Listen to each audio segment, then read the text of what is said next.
Dalam nama Bapa dan Putra dan Roh Kudus, amin. Saudara-saudara yang terkasih, pada hari ini kita berkumpul bersama untuk merenungkan sengsara Tuhan kita Yesus Kristus. Dengan mengenangkan kembali kesengsaraan Tuhan Yesus, kita ingin makin menyadari betapa besarnya kasih Allah kepada kita. Kecuali itu, kita juga berharap bisa makin sadar akan segala dosa yang sering kita lakukan selama ini. Dosa-dosa kitalah yang menyebabkan Tuhan Yesus menderita sengsara, bahkan sampai wafat di kayu salib. Marilah kita berdoa. Ya Allah Bapa yang Maha Baik, kami bersyukur kepadamu karena Kau kumpulkan bersama pada hari ini. Kami ingin merenungkan sengsara Putramu Yesus Kristus. Semoga Roh Kudus yang Kau curahkan ke dalam hati kami membuat kami semakin menyadari betapa besarnya cinta-Mu kepada kami. Tuntunlah kami agar kami berani meninggalkan dosa-dosa kami. Ajarlah kami agar kami tidak takut mencintai Engkau dan sesama kami. Karena Yesus Kristus yang bersama Engkau dan Roh Kudus mendampingi hidup kami kini dan sepanjang masa.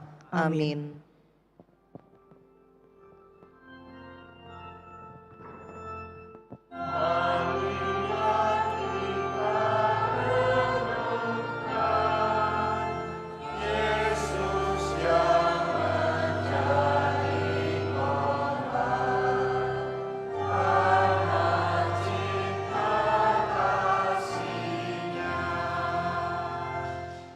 Perhentian pertama, Yesus dijatuhi hukuman mati.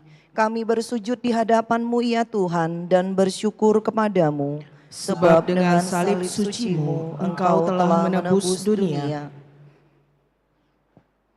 Barabas yang jahat dibebaskan, sedangkan Yesus yang tidak berdosa justru dijatuhi hukuman mati oleh Pilatus. Yesus menerima hukuman ini bukan karena Dia takut atau kalah. Yesus tahu bahwa inilah kehendak Bapanya demi keselamatan manusia. Tidak ada kebahagiaan tanpa pengorbanan. Bagi Yesus, yang penting adalah setia kepada Bapa. Perlakuan Pilatus yang tidak adil tidak menggoyahkan keyakinannya. Yesus yakin bahwa penderitaan yang harus ditanggung pasti tidak akan sia-sia. Bahkan inilah jalan satu-satunya untuk keselamatan manusia. Kita diajar untuk menomorsatukan kehendak Allah, kendati kesulitan dan penderitaan yang mesti kita tanggung. Namun sering kita tergoda untuk bersikap seperti Pilatus, menomorsatukan kepentingan sendiri daripada kepentingan dan kehendak Allah. Kita sering lebih senang mengabaikan kehendak Allah daripada harus kehilangan gengsi, harta benda, kedudukan, pangkat, waktu, dan sebagainya. Marilah berdoa. Ya Allah, melalui Putra-Mu, Engkau mengajar kami untuk berani setia kepada kehendak-Mu, meskipun itu bisa berarti sebuah penderitaan yang harus kami pikul. Semoga kami tidak takut mengikuti Engkau, menjadi pembawa damai di tengah ketidakberesan dunia ini. Tuhan, kasihanilah kami. Ya Allah, kasihanilah kami orang yang berdosa ini.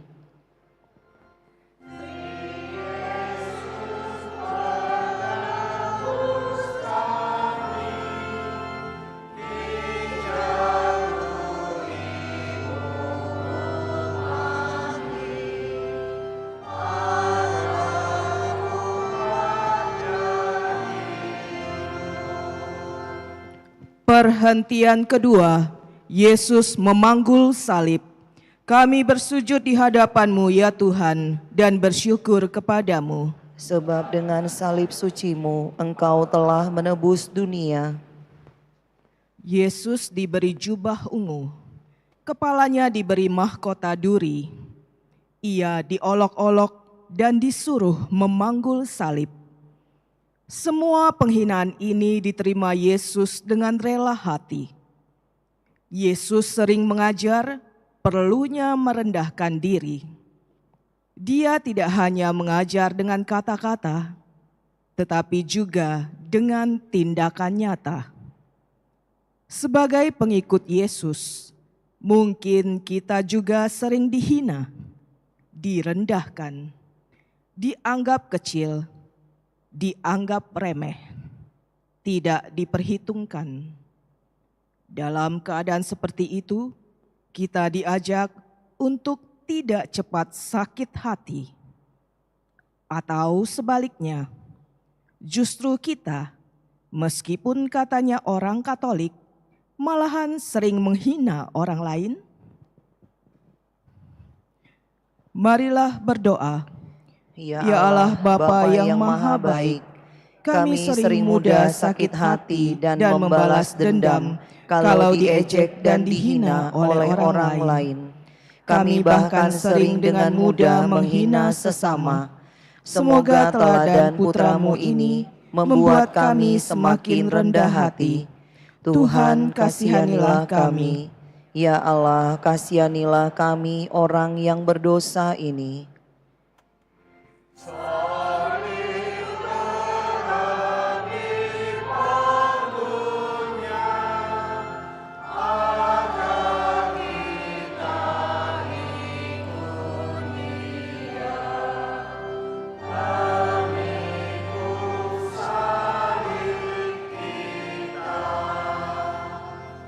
Perhentian ketiga, Yesus jatuh yang pertama kali di bawah salib. Kami bersujud di hadapan-Mu ya Tuhan dan bersyukur kepadamu. Sebab dengan salib suci-Mu Engkau telah menebus dunia. Semalaman Yesus tidak tidur. Banyak darah keluar dari tubuhnya. Salib yang begitu berat harus dipanggulnya. Jalan Golgota menanjak dan tidak rata. Yesus jatuh tertindih salib. Tetapi yang lebih menyiksa Dia adalah dosa-dosa kita.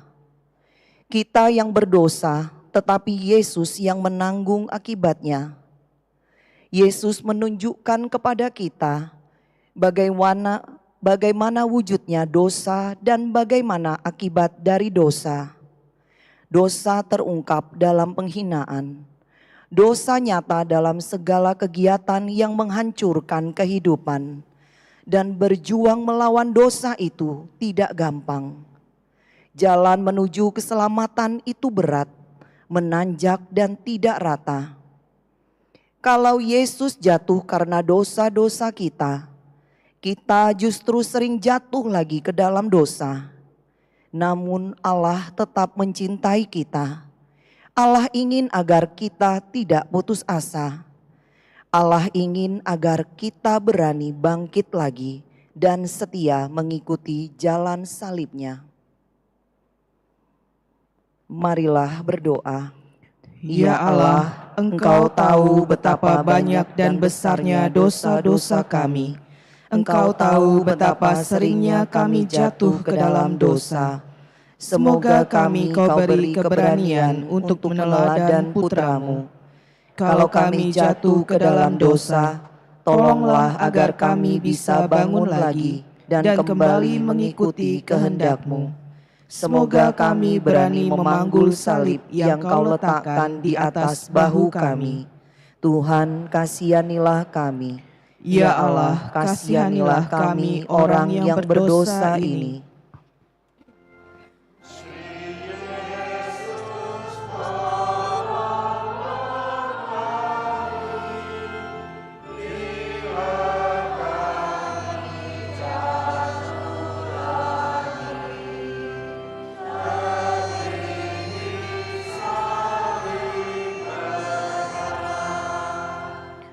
Perhentian keempat, Yesus berjumpa dengan ibunya. Kami bersujud di hadapan-Mu ya Tuhan dan bersyukur kepadamu. Sebab dengan salib suci-Mu Engkau telah menebus dunia. Yesus meneruskan jalan salibnya. Di tengah jalan, ia berjumpa dengan ibunya. Yesus pasti tidak lupa akan Maria. Dialah wanita yang pernah mengandungnya. Dialah yang melahirkannya. Maria pernah menyusuinya, membesarkannya, mendidiknya. Dan ketika dirinya dihina, sengsara, Maria tidak meninggalkannya. Maria pantas disebut teladan orang beriman. Yesus menemui ibunya dan ingin berkata kepada kita, "Jadilah seperti Maria." Seperti itulah orang beriman. Maria pasrah kepada kehendak Allah, meskipun ini juga berarti penderitaan.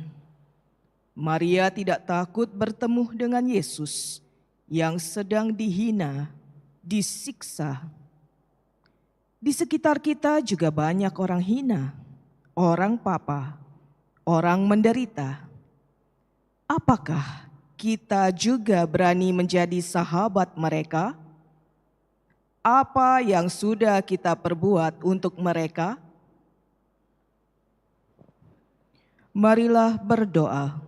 Ya Allah, kami bersyukur kepadamu karena telah Kau beri teladan seorang beriman, Maria. Semoga kami Kau beri ketabahan dikala kami mengalami banyak kesulitan hidup.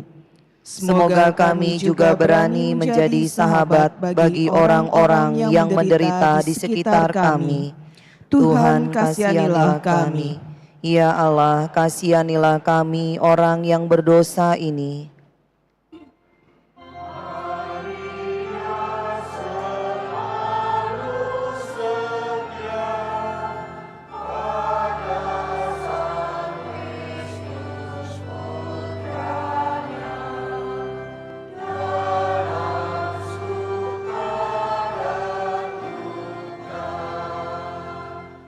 Perhentian kelima, Yesus ditolong Simon dari Kirene.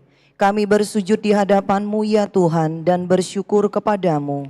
Sebab dengan salib suci-Mu Engkau telah menebus dunia. Yesus nampak begitu letih. Para serdadu tidak ingin bahwa Yesus mogok di tengah jalan.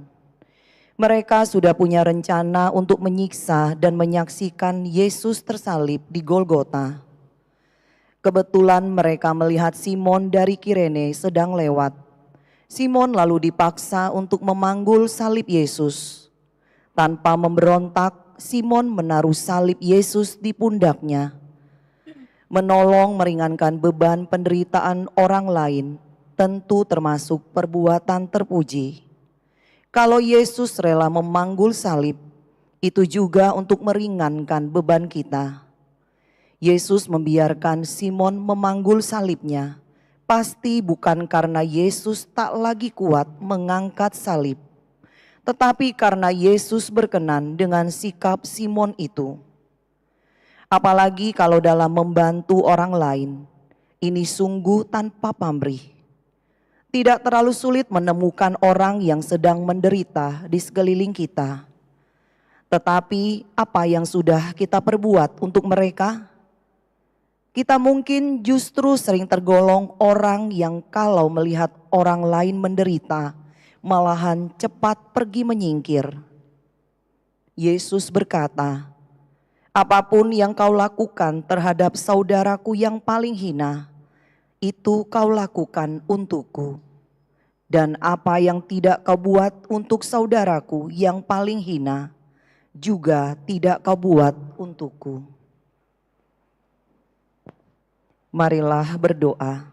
Ya Allah, Engkaulah yang menuntun Simon dari Kirene untuk bertemu dengan Yesus dan kemudian menolong Yesus yang memanggul salibnya. Melalui teladan Simon ini, Engkau ingin mengajar kami untuk saling membantu meringankan beban penderitaan orang lain. Semoga kami tidak takut menolong sesama kami yang sedang menderita, apapun resikonya. Tuhan, kasihanilah kami. Ya Allah, kasihanilah kami orang yang berdosa ini.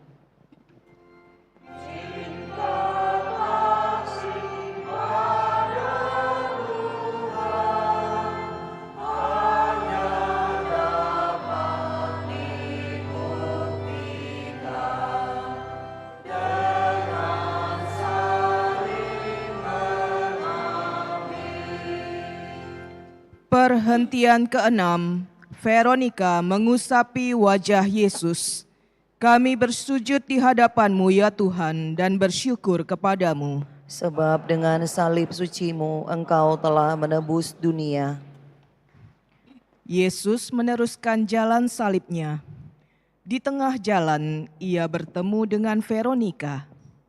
Tanpa takut dicap sebagai sahabat dari orang yang terhukum dan terkutuk, Veronika mendekati Yesus. Wajah Yesus yang penuh keringat dan darah diusapnya. Yesus pasti amat berkenan dengan sikap dan perbuatan Veronika ini. Ternyata tidak semua orang membencinya, mencacinya. Mungkin apa yang dilakukan Veronika ini memang kecil, sepele. Tetapi di balik tindakan remeh ini, ada sikap yang terpuji, bela duka, memberi perhatian kepada orang yang sedang menderita. Banyak hal baik, kendati kecil dan remeh, yang bisa kita buat dalam kehidupan sehari-hari, terutama untuk mereka yang sedang menderita. Namun kesempatan itu sering kita sia-siakan. Atau mungkin kita takut memberi perhatian, bela duka kepada saudara-saudari yang sedang menderita di sekitar kita. Kita merasa tak punya waktu, tak punya dana untuk mereka. Tetapi yang benar mungkin ini, kita tidak punya hati untuk mereka. Apakah kita berani meneladan sikap Veronika? Marilah berdoa. Ya Allah, kami sering takut menolong orang lain yang sedang menderita. Semoga teladan Veronika ini membuat kami berani berbuat sesuatu, meskipun kecil dan sepele, untuk meringankan beban mereka yang sedang menderita. Tuhan, kasihanilah kami. Ya Allah, kasihanilah kami orang yang berdosa ini.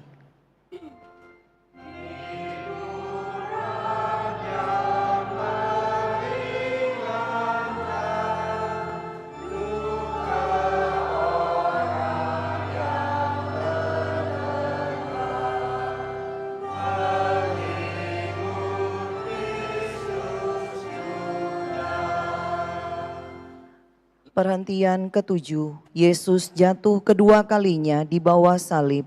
Kami bersujud di hadapan-Mu ya Tuhan dan bersyukur kepadamu, sebab dengan salib suci-Mu Engkau telah menebus dunia. Yesus makin payah, salib yang ada di pundaknya terasa makin berat.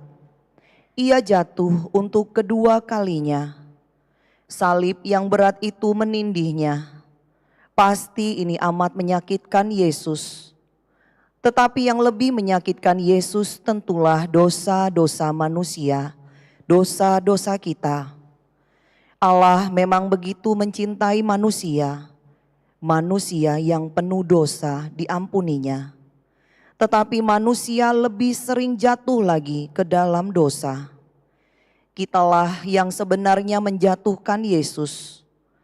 Ini terjadi misalnya ketika kita menjatuhkan nama baik orang lain, ketika kita menghancurkan masa depan orang lain, ketika kita menghancurkan kebahagiaan orang lain. Dengan menjatuhkan orang lain, kita sekali lagi membuat Yesus jatuh tersungkur tertindih salibnya. Marilah berdoa.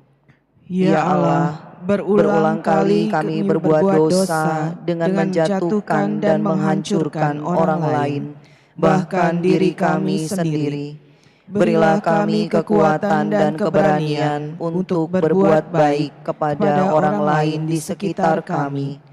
Dan kalau kami jatuh lagi ke dalam dosa, berilah kekuatan untuk tidak putus asa.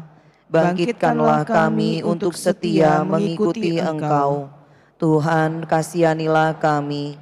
Ya Allah, kasihanilah kami orang yang berdosa ini.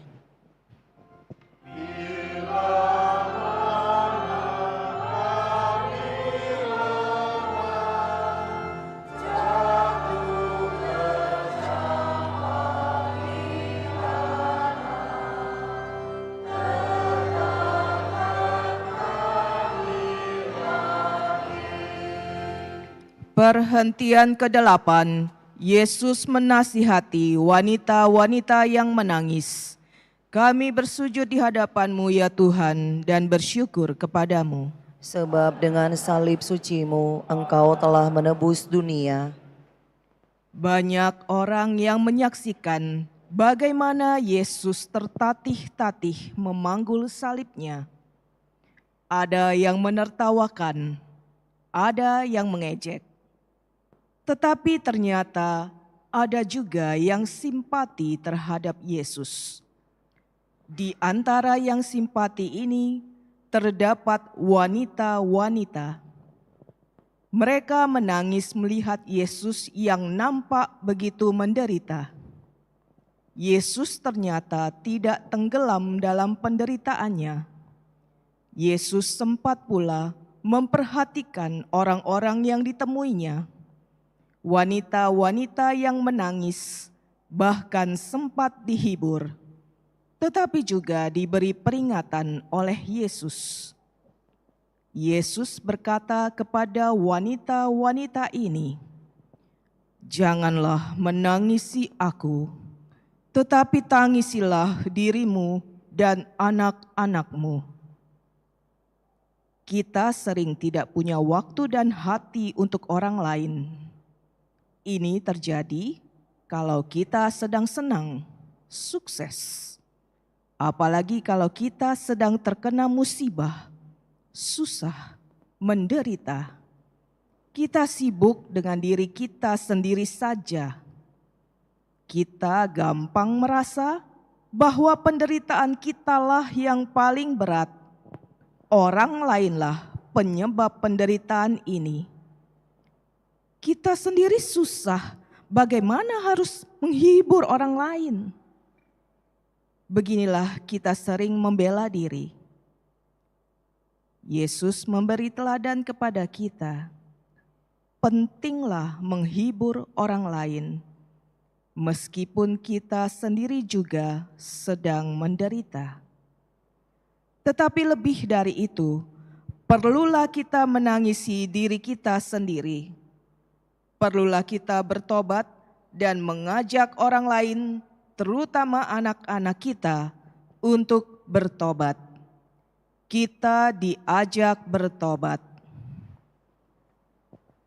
Marilah berdoa. Ya Allah, ajarlah kami agar tidak hanya senang memikirkan diri kami sendiri saja. Kami ingin meneladani Yesus, suka memperhatikan orang lain, terutama yang sedang menderita. Tetapi lebih dari itu, ajarlah kami untuk menyesali dosa-dosa kami. Tuhan, kasihanilah kami. Ya Allah, kasihanilah kami orang yang berdosa ini.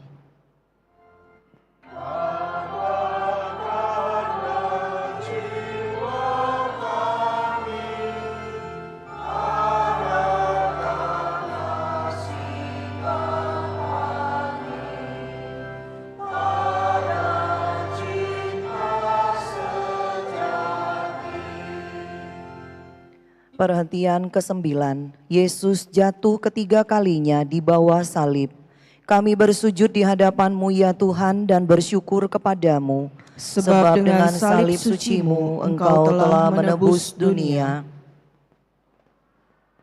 Hari makin panas, jalan makin menanjak, tubuh Yesus makin lemah. Akhirnya Yesus harus jatuh untuk ketiga kalinya. Salib yang terasa makin berat itu menindih tubuhnya. Tetapi dengan sisa-sisa tenaganya, Yesus berusaha untuk bangun lagi. Salibnya harus dipanggul sampai ke Golgota. Hidup ini ternyata tidak selalu mulus. Beban yang harus dipikul sering tidak ringan. Ini yang sering membuat kita jatuh. Yang membuat beban Yesus makin berat, tentulah kalau kita sering jatuh lagi ke dalam dosa. Atau kalau kita sekali lagi menjatuhkan orang lain, memberi beban terlalu berat pada orang lain. Tetapi Yesus mengajar kita untuk tidak putus asa. Kalau kita gagal, kita jatuh lagi ke dalam dosa, kita diminta untuk bangun lagi, ikut Yesus. Ikut Yesus memang berat. Marilah berdoa. Ya Allah, Engkau sungguh amat mencintai kami. Engkau tentu mengerti bahwa kami memang sering gagal, sering jatuh lagi ke dalam dosa. Kami ingin bangun, ingin tetap setia kepadamu. Kami ingin terus mengikuti Engkau. Tuhan, kasihanilah kami. Ya Allah, kasihanilah kami orang yang berdosa ini.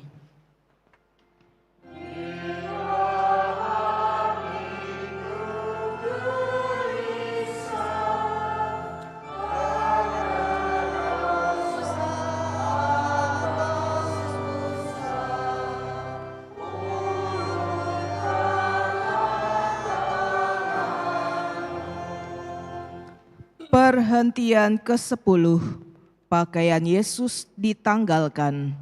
Kami bersujud di hadapan-Mu ya Tuhan dan bersyukur kepadamu. Sebab dengan salib suci-Mu Engkau telah menebus dunia. Para serdadu belum merasa puas menyiksa Yesus. Mereka ingin membuat Yesus malu. Pakaian Yesus mereka tanggalkan. Yesus ditelanjangi di depan orang banyak. Sikap para serdadu itu ternyata juga sering muncul dalam diri kita.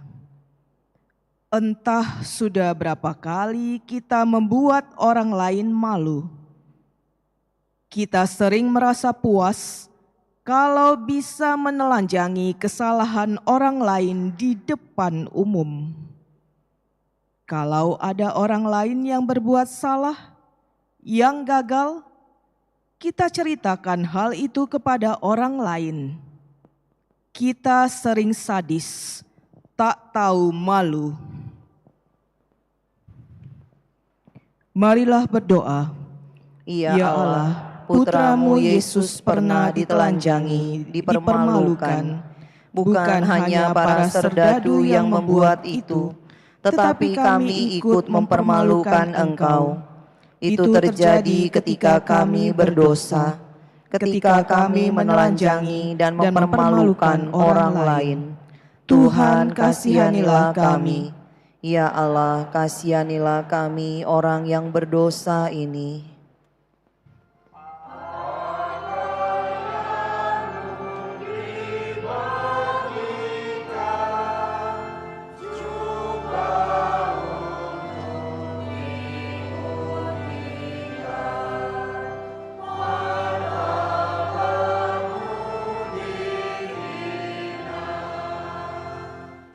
Perhentian ke-11, Yesus dipaku di kayu salib. Kami bersujud di hadapan-Mu ya Tuhan dan bersyukur kepadamu. Sebab dengan salib suci-Mu Engkau telah menebus dunia. Betapa mengerikannya penderitaan Yesus ini. Setelah ditelanjangi, kini tangannya dipaku di salib. Kakinya juga dipaku di salib. Derita ini makin terasa memedihkan karena Yesus tidak bersalah. Yesus tidak berdosa sedikit pun. Tetapi Yesus sama sekali tidak membenci para penganiaya ini. Yesus menentang segala dosa. Tetapi Dia sama sekali tidak membenci orang yang berdosa. Para algojo yang menyalibnya justru didoakan. Bapa, ampunilah mereka karena mereka tidak tahu apa yang mereka perbuat. Yesus memang mengajar kita untuk melawan segala bentuk kejahatan, segala jenis dosa. Namun kalau ada orang yang berdosa, kita diajar untuk tetap mencintainya. Kita diberi teladan untuk mencintai sesama, bahkan musuh kita. Kejahatan tidak akan bisa dikalahkan dengan kejahatan. Kejahatan hanya bisa dikalahkan oleh kebaikan. Tetapi kita ditanya, apakah kita juga sudah berbuat seperti Yesus ini? Marilah berdoa. Ya Allah, Putra-Mu Yesus mengajar kami untuk mencintai sesama, termasuk mereka yang membenci kami. Kami telah hafal dan mengerti perintah-Mu ini, tetapi kami sering gagal untuk melaksanakannya. Tuhan, kasihanilah kami. Ya Allah, kasihanilah kami orang yang berdosa ini.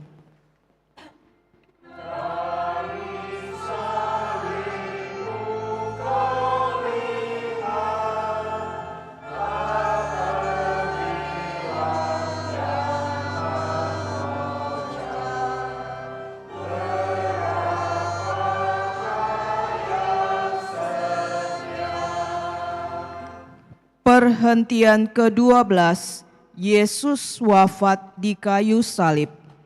Kami bersujud di hadapan-Mu ya Tuhan dan bersyukur kepadamu. Sebab dengan salib suci-Mu Engkau telah menebus dunia. Udara begitu panas menyengat, tubuh Yesus makin melemah. Sudah 3 jam Yesus tergantung di salib. Akhirnya Yesus berseru dengan suara nyaring, "Ya Bapa, ke dalam tangan-Mu kuserahkan nyawaku." Yesus wafat.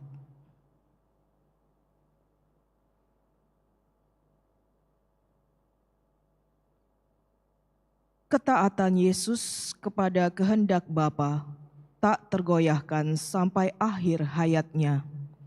Ketaatan Yesus inilah yang menyelamatkan manusia, yang menyelamatkan kita. Ketaatan kepada kehendak Allah terang bukan perkara yang gampang. Lebih-lebih kalau kita sedang berada dalam keadaan lemah, dalam situasi sulit. Tetapi kita diajar oleh Yesus untuk taat kepada Allah dalam keadaan apapun sampai mati. Yesus mengajar kita bahwa kematian bukanlah titik akhir hidup kita. Seperti bulir gandum, dia justru bisa menghasilkan buah berlimpah kalau mau jatuh ke tanah dan mati. Marilah sejenak kita bertanya, apakah kita juga selalu setia kepada Allah? Pernahkah kita mengingkari Allah? Marilah berdoa. Ya Allah, Putra-Mu Yesus taat mengikuti kehendak-Mu sampai wafat di salib. Kami pun ingin meneladan sikap Putra-Mu, tetapi kami sering gagal. Kami sering mengingkari Engkau. Tuhan, kasihanilah kami. Ya Allah, kasihanilah kami orang yang berdosa ini.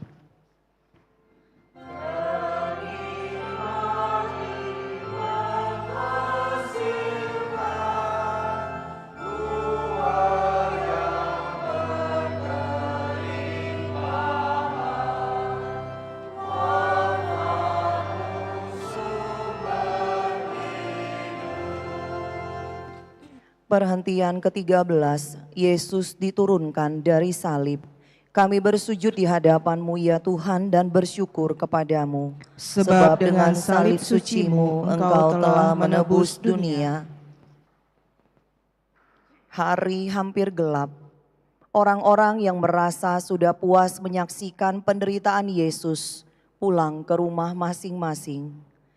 Hanya beberapa yang setia menunggu Yesus, termasuk Ibu Maria. Yesus diturunkan dari salib. Maria menerima jenazah Yesus di pangkuannya.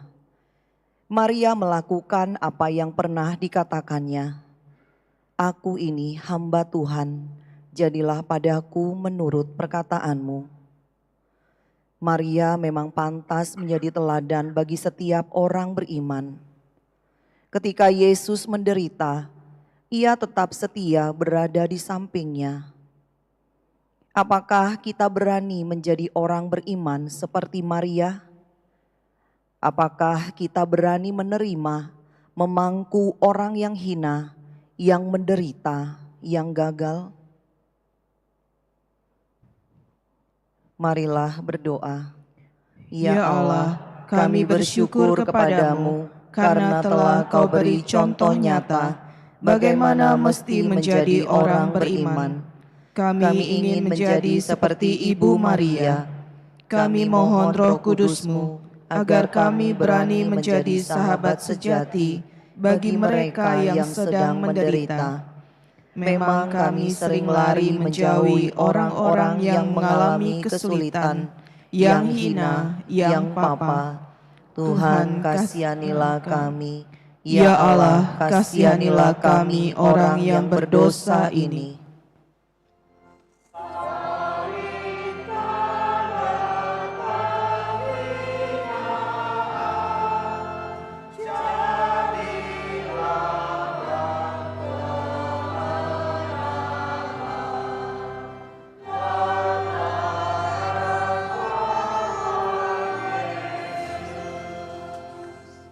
Perhentian ke-14, Yesus dimakamkan. Kami bersujud di hadapan-Mu ya Tuhan dan bersyukur kepadamu. Sebab dengan salib suci-Mu Engkau telah menebus dunia. Yesus sungguh telah wafat. Ia lalu dikubur. Ia berada dalam kegelapan. Namun pada hari ketiga, ia bangkit. Kematian bukanlah akhir hidup Yesus. Ia bangkit. Ini berarti bahwa dosa dan maut telah ia kalahkan. Kalau kita menjadi pengikut Yesus, kita juga akan banyak menderita, bahkan akan mati, tetapi juga akan bangkit seperti Yesus. Memang kematian di sini pertama-tama berarti bahwa kita mati terhadap dosa. Dosa yang perlu dikalahkan tidak hanya sering tumbuh di dalam diri kita, tetapi juga dosa yang ada dalam keluarga kita, dalam masyarakat kita. Apakah kita juga sudah mati terhadap dosa? Apakah kita berani meninggalkan segala macam bentuk kejahatan yang ada di sekeliling kita? Marilah berdoa. Ya Allah, kami sering takut dengan penderitaan, meskipun itu menjadi wujud salib yang harus kami panggul. Memang kami sering gagal dalam hal ini. Kami sering menggerutu kalau kami menderita, meskipun itu akibat kesalahan kami. Ampunilah segala dosa-dosa kami, segala dosa di sekeliling kami. Tuhan, kasihanilah kami. Ya Allah, kasihanilah kami orang yang berdosa ini.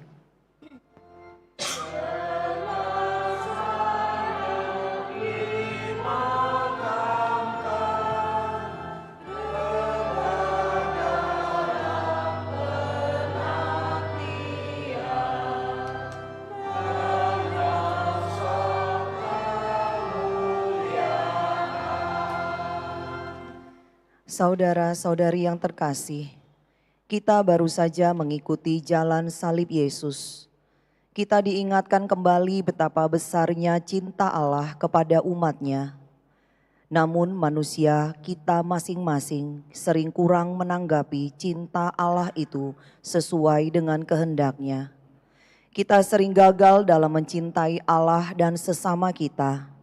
Inilah dosa-dosa kita. Dan dosa-dosa kita ini membuat jalan salib Yesus menjadi lebih panjang, lebih berat. Kita memang tidak perlu lantas putus asa. Tuhan yang hadir di tengah-tengah kita tetaplah Tuhan yang Maha Pengampun.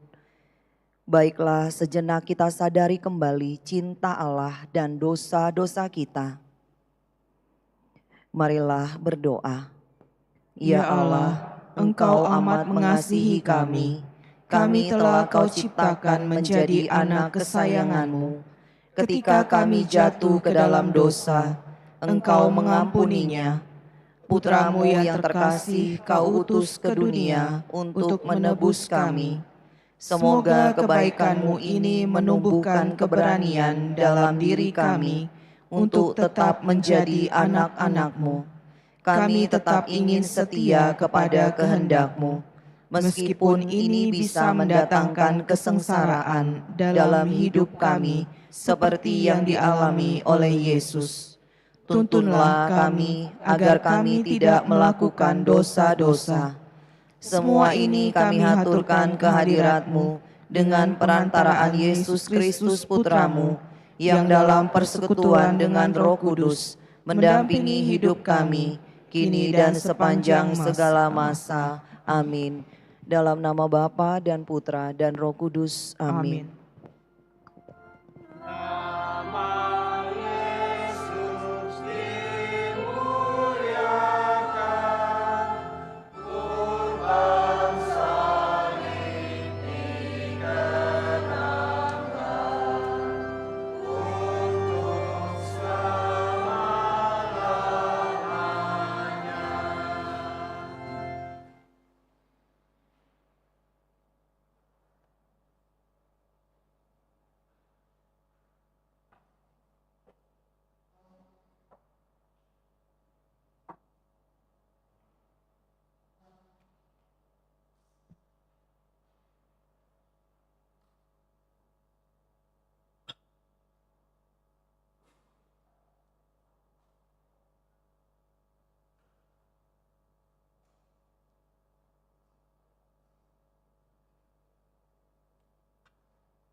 dan Roh Kudus. Amin.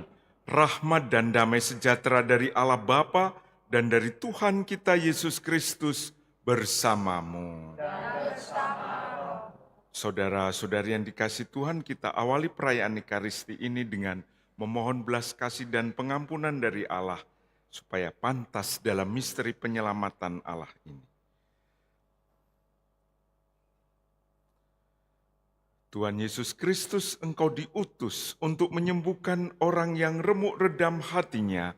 Tuhan, kasihanilah kami. Tuhan, kasihanilah kami. Engkau datang untuk memanggil orang yang berdosa. Kristus, kasihanilah kami. Kristus, kasihanilah kami. Engkau duduk di sebelah kanan Bapa sebagai pengantara kami. Tuhan, kasihanilah kami. Tuhan, kasihanilah kami. Semoga Allah yang Maha Kuasa mengasihani kita, mengampuni dosa kita, dan menghantar kita ke hidup yang kekal. Amin. Marilah bersatu dalam doa.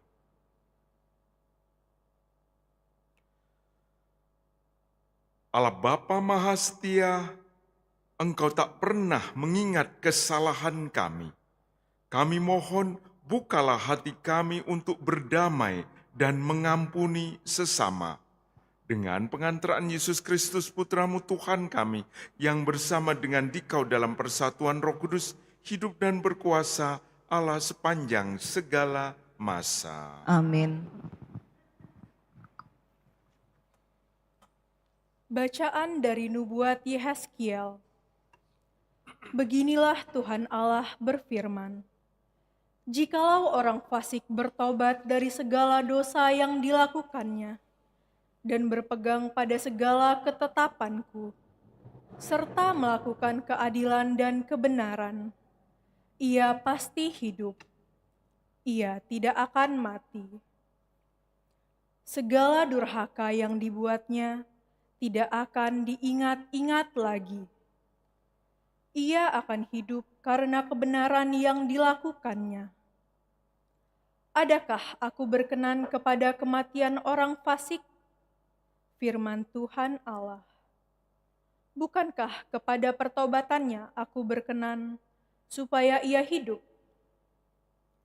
Jikalau orang benar berbalik dari kebenarannya dan melakukan kecurangan, seperti segala kekejian yang dilakukan orang fasik, apakah ia akan hidup? Segala kebenaran yang dilakukan tidak akan diingat-ingat lagi. Ia harus mati karena ia berubah setia, dan karena dosa yang dilakukannya. Tetapi kamu berkata, tindakan Tuhan tidak tepat. Dengarlah dulu, hai kaum Israel. Apakah tindakanku yang tidak tepat, ataukah tindakanmu yang tidak tepat? Kalau orang benar berbalik dari kebenarannya dan melakukan kecurangan sehingga ia mati, ia harus mati karena kecurangan yang dilakukannya. Sebaliknya, kalau orang fasik bertobat dari kefasikan yang dilakukannya, dan ia melakukan keadilan dan kebenaran, ia akan menyelamatkan nyawanya. Ia insyaf dan bertobat dari segala durhaka yang dibuatnya, maka ia pasti hidup, ia tidak akan mati. Demikianlah sabda Tuhan. Syukur kepada Allah.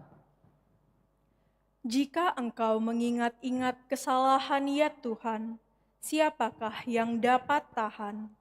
Jika engkau mengingat-ingat kesalahan ya Tuhan, siapakah yang dapat tahan? Dari jurang yang dalam aku berseru kepadamu ya Tuhan. Tuhan, dengarkanlah suaraku. Biarlah telingamu menaruh perhatian kepada suara permohonanku. Jika engkau mengingat-ingat kesalahan ya Tuhan, siapakah yang dapat tahan? Jika engkau mengingat-ingat kesalahan ya Tuhan, siapakah yang dapat tahan? Tetapi padamu ada pengampunan, maka orang-orang takwa kepadamu. Jika engkau mengingat-ingat kesalahan ya Tuhan, siapakah yang dapat tahan? Aku menanti-nantikan Tuhan, jiwaku menanti-nanti, dan aku mengharapkan firman-Nya. Jiwaku mengharapkan Tuhan lebih daripada pengawal mengharapkan pagi. Lebih daripada pengawal mengharapkan pagi, berharaplah pada Tuhan, hai Israel. Jika engkau mengingat-ingat kesalahan ya Tuhan, siapakah yang dapat tahan?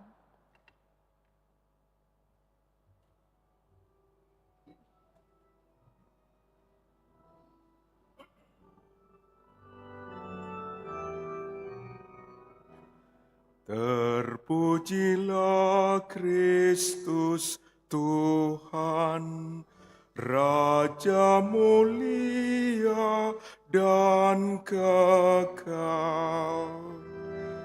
Terpujilah Kristus Tuhan, Raja mulia dan kekal.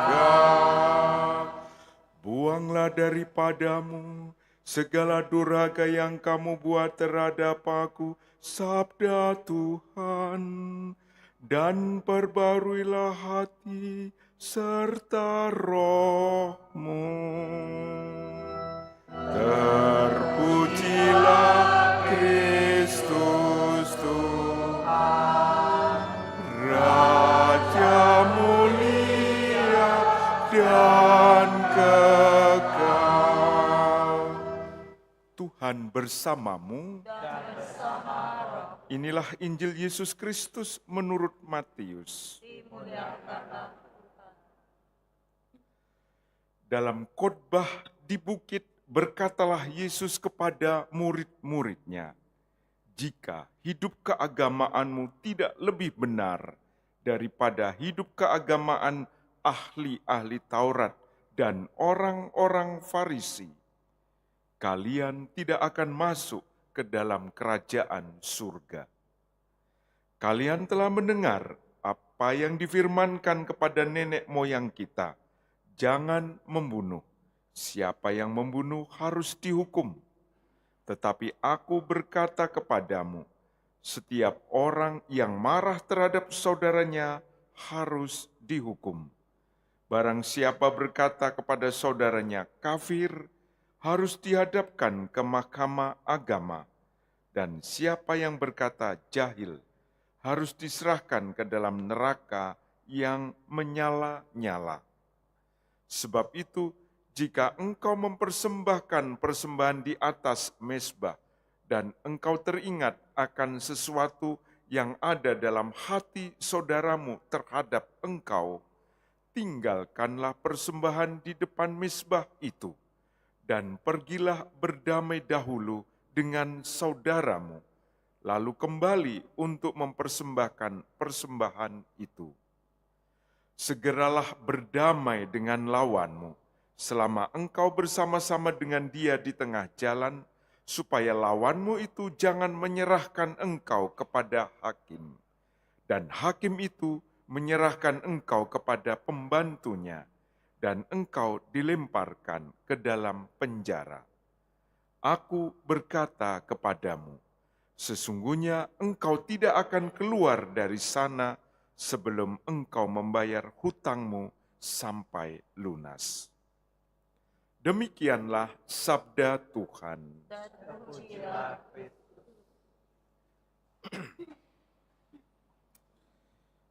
Jika hidup keagamaanmu tidak lebih benar daripada ahli-ahli Taurat dan orang Farisi, kalian tidak akan masuk dalam kerajaan surga. Suster, Bapak, Ibu, saudara-saudari yang dikasihi Tuhan, inti pewartaan Yesus waktu dia hidup berkeliling daerah Palestina, dia mewartakan kerajaan surga. Dia mengajarkan orang tentang apa itu kerajaan surga dan membuktikan bahwa kerajaan itu sudah dekat dengan menyembuhkan orang yang sakit, mengusir roh-roh jahat, dan juga dengan membuat banyak mujizat. Artinya Tuhan sungguh-sungguh sedang bertindak. menjadi anggota kerajaan surga atau kerajaan Allah, artinya menjadi milik Tuhan. Menjadi milik Tuhan artinya dikuduskan, disendirikan untuk Allah. Dan kekudusan ini paling nyata kalau orang sering mengukurnya dengan doa, dengan taat kepada aturan-aturan keagamaan. Dan itulah orang-orang Farisi dan ahli Taurat. Tapi Yesus mengukurnya secara beda. Dia mengukurnya dengan hukum kasih. Hukum yang utama mengasihi Allah dengan segenap hati kita, dengan segenap kekuatan kita, dengan segenap pikiran kita, dengan segenap jiwa kita. Lalu mengasihi sesama. Dua dimensi, dimensi surgawi dan dimensi sosial. Dan itulah yang diharapkan dalam masa Prapaskah ini, kita merasakan bahwa kita sungguh milik Allah kalau doa-doa kita, kalau ibadat kita sungguh menyentuh hati kita, menyentuh Tuhan, menyentuh orang lain sesama kita, maka ada shalom. Sering mendengar kata shalom ya. Shalom itu artinya harmoni. Keadaan yang damai. Damai dengan diri sendiri, damai dengan Tuhan, damai dengan alam ciptaan yang lain, damai dengan sesama. Dan itu buah dari ibadat yang benar, ibadat yang sejati bersama Tuhan Yesus, terutama dalam Ekaristi, yaitu mana Yesus menghubungkan yang surgawi dengan yang ada di dunia ini. Kita mohon masa Prapaskah ini membantu kita untuk semakin menjadi milik Tuhan dan merasakan dalam tindakan kita, hidup kita, suasana shalom untuk keluarga, diri kita, paroki kita, untuk masyarakat kita. Tuhan memberkati.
Berdoalah saudari-saudara supaya persembahanku dan persembahanmu berkenan kepada Allah Bapa yang Maha Kuasa. Semoga persembahan ini diterima demi kemuliaan Tuhan dan keselamatan kita, serta seluruh umat Allah yang kudus. Ya Allah, terimalah kurban persembahan ini, damaikanlah kami denganmu, dan pulihkanlah keselamatan kami berkat kuasa dan rahmat-Mu, dengan pengantaraan Kristus Tuhan dan Penyelamat kami. Amin. Tuhan bersamamu. Marilah mengarahkan hati kepada Tuhan. Marilah bersyukur kepada Tuhan Allah kita. Sungguh pantas dan benar, layak dan menyelamatkan bahwa kami selalu dan dimanapun bersyukur kepadamu, Bapa yang kudus, Allah yang maha kuasa dan kekal, dengan pengantaran Kristus Tuhan kami.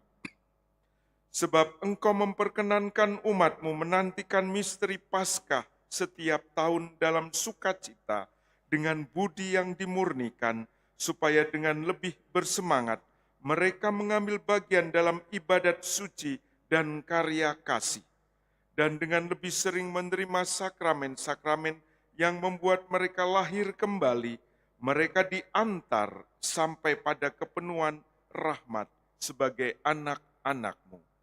Sebab itu bersama para malaikat dan malaikat agung, bersama singgasana dan kekuasaan, serta bersama seluruh laskar surgawi, kami melakukan madah kemuliaan bagi-Mu dengan tak henti-hentinya bernyanyi.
Sungguh kuduslah Engkau Tuhan, sumber segala kekudusan. Maka kami mohon, kuduskanlah persembahan ini dengan pencurahan Roh-Mu, agar bagi kami menjadi tubuh dan darah Tuhan kami, Yesus Kristus.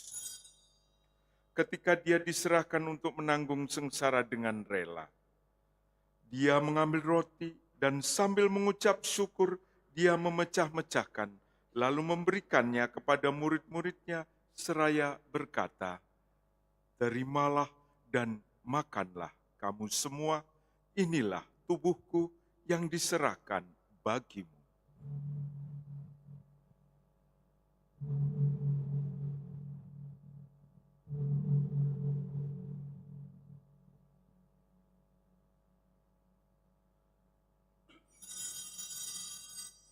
Demikian pula sesudah perjamuan, Dia mengambil piala. Sekali lagi Dia mengucap syukur kepadamu, memberikannya kepada murid-muridnya seraya berkata, "Terimalah dan minumlah kamu semua, inilah piala darahku, darah perjanjian baru dan kekal, yang ditumpahkan bagimu dan bagi semua orang demi pengampunan dosa.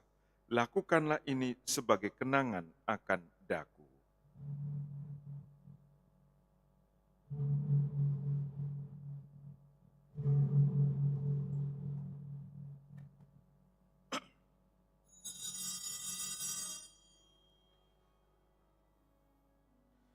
Marilah mewartakan misteri iman kita.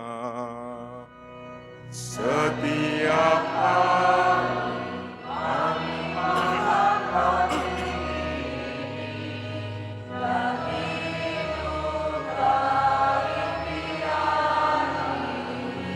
wafat-Mu Tuhan, kami wartakan hingga Engkau datang.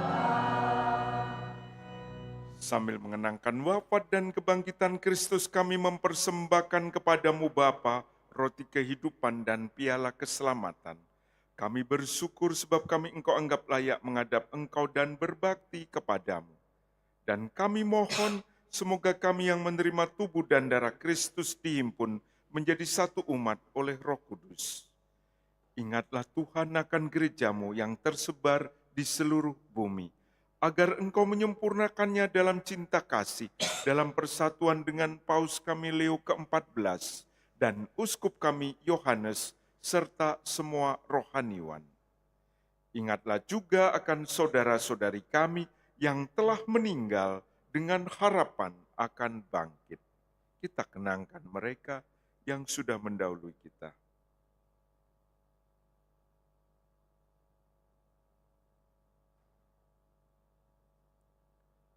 Dan akan semua orang yang telah berpulang dalam kerahiman-Mu, dan terimalah mereka dalam cahaya wajah-Mu. Kami mohon kasihanilah kami semua, agar kami Engkau terima dalam kebahagiaan abadi bersama Santa Perawan Maria Bunda Allah, Santo Yosef mempelainya, para rasul dan semua orang kudus sepanjang masa yang hidupnya berkenan padamu. Semoga kami pun Engkau perkenankan turut serta memuji dan memuliakan Dikau dengan pengantaraan Yesus Kristus Puteramu. Dengan pengantaraan Dia, bersama Dia dan dalam Dia, bagimu Allah Bapa yang Maha Kuasa, dalam persekutuan dengan Roh Kudus, segala hormat dan kemuliaan sepanjang segala masa. Atas petunjuk penyelamat kita dan menurut ajaran ilahi, maka beranilah kita berdoa. Bapa kami yang ada di surga, dimuliakanlah namamu, datanglah kerajaanmu, jadilah kehendak-Mu di atas bumi seperti di dalam surga. Berilah kami rezeki pada dan ampunilah kesalahan kami, seperti kami pun mengampuni yang bersalah kepada kami. dan janganlah masukkan kami ke dalam pencobaan, tetapi bebaskanlah kami dari yang jahat. Tuhan, kami mohon bebaskanlah kami dari segala yang jahat. Sudilah memberi damai sepanjang hidup kami, supaya kami yang telah dikuatkan oleh kelimpahan belas kasih-Mu, selalu bebas dari dosa dan dijauhkan dari segala gangguan, sambil menantikan harapan yang membahagiakan dan kedatangan penyelamat kami, Yesus Kristus. Sebab Engkaulah Raja yang mulia dan berkuasa untuk selama-lamanya. Tuhan Yesus Kristus, Engkau telah bersabda kepada para rasul-Mu, damai-Ku kutinggalkan bagimu, damai-Ku kuberikan kepadamu. Janganlah memperhitungkan dosa kami, tetapi perhatikanlah iman gereja-Mu, dan berilah kami damai dan kesatuan sesuai dengan kehendak-Mu. Engkau yang hidup dan meraja sepanjang segala masa. Amin. Semoga damai Tuhan selalu bersamamu. Dan bersama Bagikan damai Kristus satu dengan lain. Damai Kristus.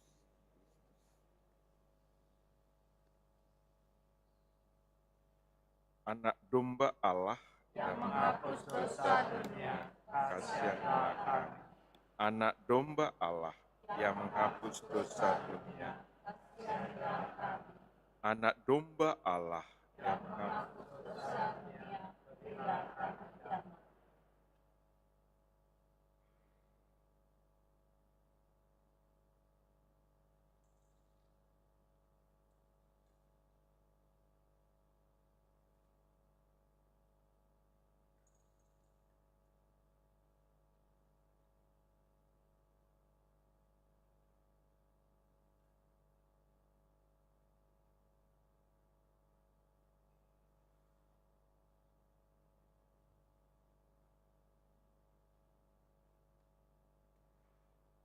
Inilah Yesus Kristus, anak domba Allah yang menghapus dosa-dosa dunia. Berbahagialah saudari-saudara yang diundang dalam perjamuan anak domba.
Marilah berdoa.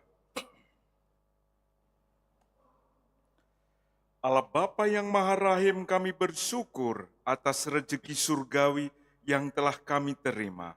Semoga kami dimampukan untuk berdamai dengan sesama dan hidup secara benar sampai kami Kau perkenankan ambil bagian dalam hidup abadi. Dengan pengantaran Kristus Tuhan dan Penyelamat kami. Amin. Tuhan bersamamu. Dan bersama Semoga saudara-saudari sekalian selalu dibimbing, dituntun, dan diberkati oleh Allah yang Maha Kuasa, Bapa, Putra, dan Roh Kudus. Amin. Dengan demikian perayaan Ekaristi kita sudah selesai. Syukur kepada Allah.